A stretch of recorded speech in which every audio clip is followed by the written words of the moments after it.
Live from the world's capital markets, here are the latest financial headlines brought to you by Arise Academy. Bonjour et bienvenue dans nos perspectives financières d'aujourd'hui. Rejoignez-nous aujourd'hui pour notre analyse du monde financier, des derniers événements et des dernières informations sur les marchés. Thomas va nous aider aujourd'hui, depuis la salle des marchés.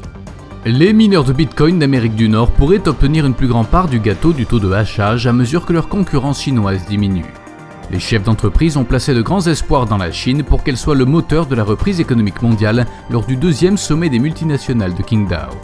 La semaine dernière, l'application financière Revolut a été évaluée à 33 milliards de dollars, soit plus que NatWest après une levée de fonds de 800 millions de dollars. La dernière session a vu les actions Tesla chuter de 1,5%, l'indicateur MACD donne un signal haussier, ce qui correspond à notre analyse technique globale. Le cours de l'euro-dollar est resté largement inchangé lors de la dernière session. Selon l'indicateur stochastique RSI, nous sommes dans un marché suracheté. La livre sterling a baissé de 0,4% par rapport au dollar lors de la dernière session d'échange. L'indicateur stochastique indique un mouvement baissier.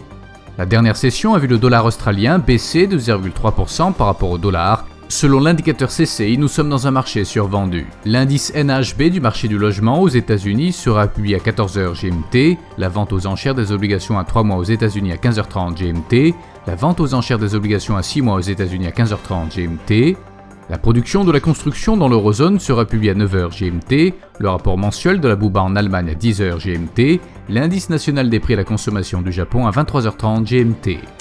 Nous espérons que vous avez apprécié nos perspectives du marché d'aujourd'hui.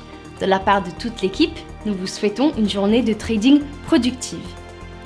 N'oubliez pas de nous rejoindre la prochaine fois pour toutes nos analyses des derniers événements et nouvelles sur les marchés financiers.